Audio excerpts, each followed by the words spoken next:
Assalamualaikum warahmatullahi wabarakatuh. Pada video kali ini kita akan membahas mengenai materi pantun. Jadi silakan simak video ini dengan baik dan pahami setiap pembahasan mengenai pantun. Pada pembahasan pantun kali ini kita akan membahas 4 poin. Yang pertama yaitu pengertian pantun. Yang kedua, ciri-ciri pantun. Yang ketiga, syarat pantun. Dan yang keempat yaitu macam-macam pantun. Baik, kita langsung saja menuju ke poin yang pertama yaitu pengertian pantun. Apa sih itu pantun?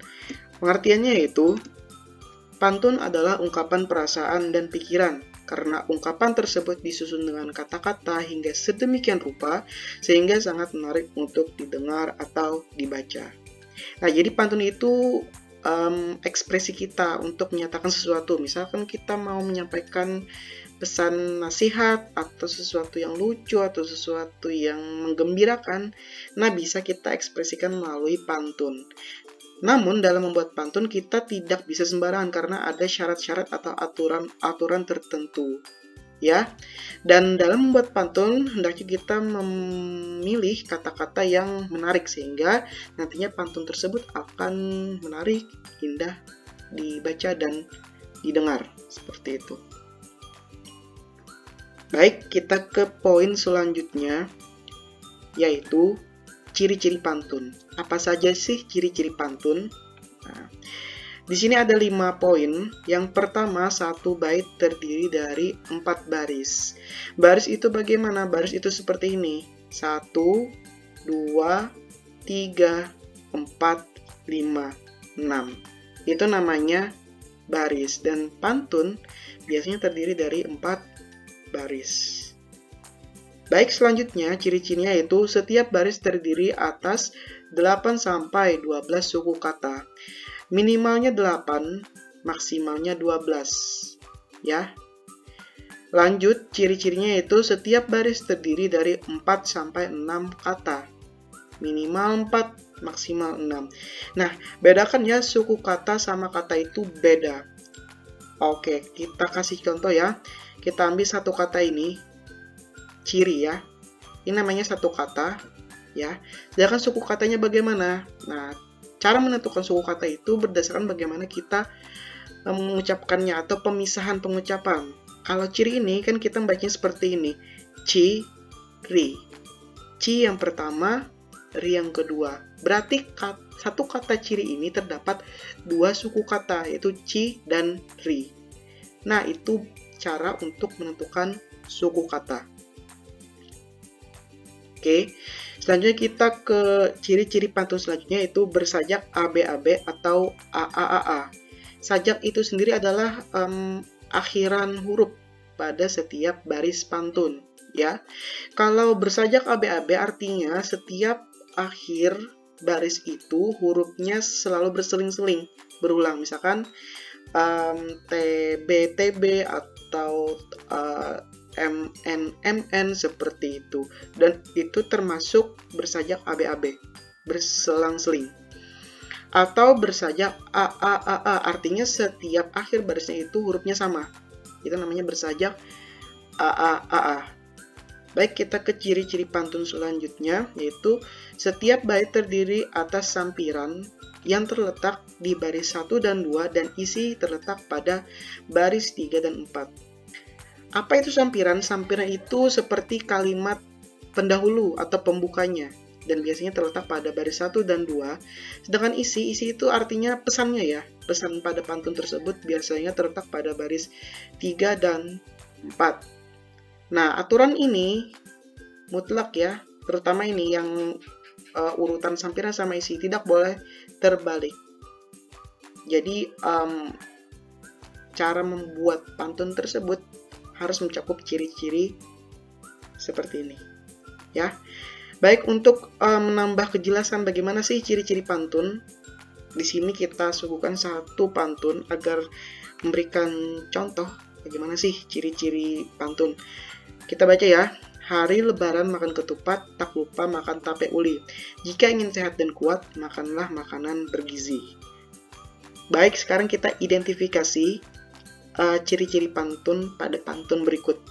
Yang pertama tadi, pantun satu bait terdiri atas 4 baris. Kita lihat 1, 2, 3, 4. Nah, itu yang namanya satu bait terdiri atas 4 baris. Selanjutnya, ciri-ciri pantun yaitu memiliki 8-12 suku kata pada setiap baris. Sekarang kita ambil satu baris yang pertama ya, kita hitung berapa suku katanya. Caranya seperti tadi, kita menghitung pemisahan pengucapannya. Yang pertama, H 1, Ri 2, Le 3, Ba 4, Ran 5, Ma 6, Kan 7, Ke 8, Tu 9, 4 10. Berarti satu baris ini terdapat 10 suku kata. Sekarang kita menuju ke ciri-ciri pantun selanjutnya, yaitu memiliki 4-6 kata.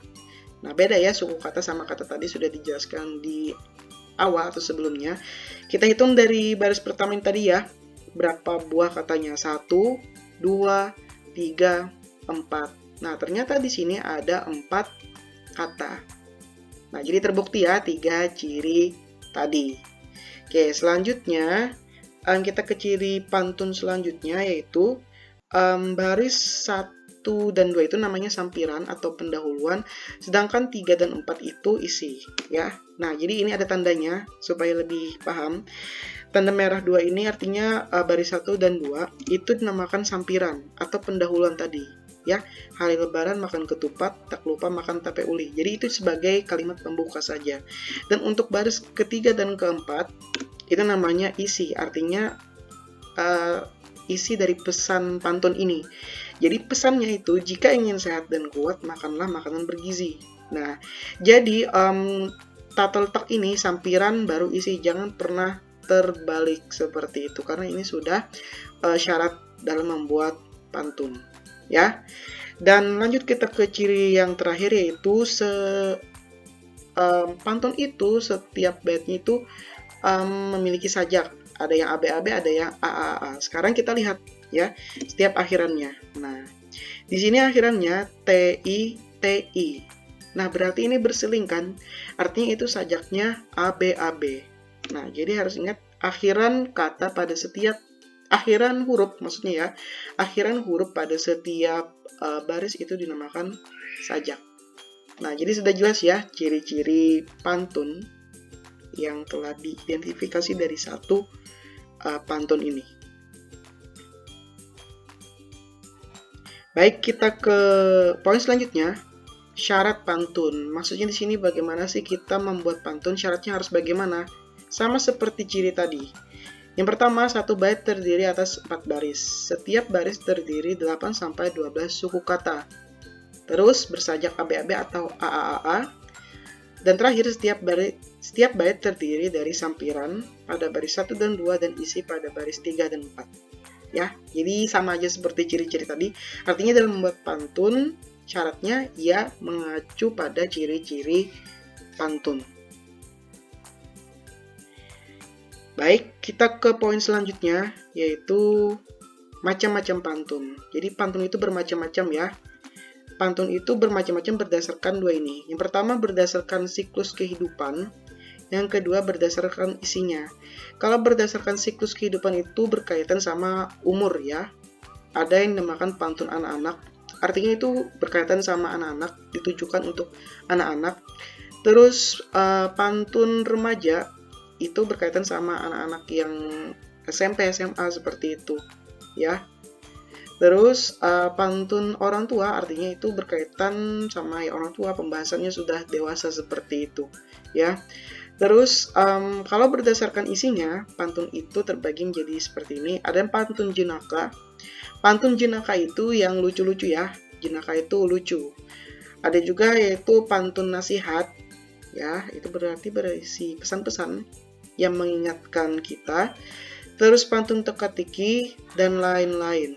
Banyak kalau berdasarkan isinya ya. Sekarang kita tampilkan contoh-contohnya ya. Baik, pantun berdasarkan usia. Nah, kita baca di sini. Pergi ke sawah menanam padi, sawah dibajak dengan sapi. Jadi anak yang baik hati tentu tahu balas budi. Nah, kira-kira ini pantun untuk usia apa ya? Ya, untuk usia anak-anak. Nah, baik, lanjut kita ke contoh pantun berikutnya. Dari mana datangnya lintah, dari darat turun ke kali. Dari mana datangnya cinta, dari mata turun ke hati. Nah, kira-kira ini pantun usia apa ya? Iya, usia remaja. Karena biasanya pantun remaja itu kaitannya sama cinta-cintaan. Nah, di sini ada kesalahan pengetikan. Di sini harusnya dari mana, bukan dari aman ya. Dari mana, seperti itu. Baik, jelas. Kita ke contoh berikutnya. Di sini pantun berdasarkan isi. Nah, kita baca ya. Hari lebaran makan ketupat, tak lupa makan tape uli. Jika ingin sehat dan kuat, makanlah makanan bergizi. Oke, ini pantun jenis apa ya? Ya, pantun nasihat. Karena isinya itu memberitahukan kita atau mengingatkan kita tentang suatu hal yang bagus.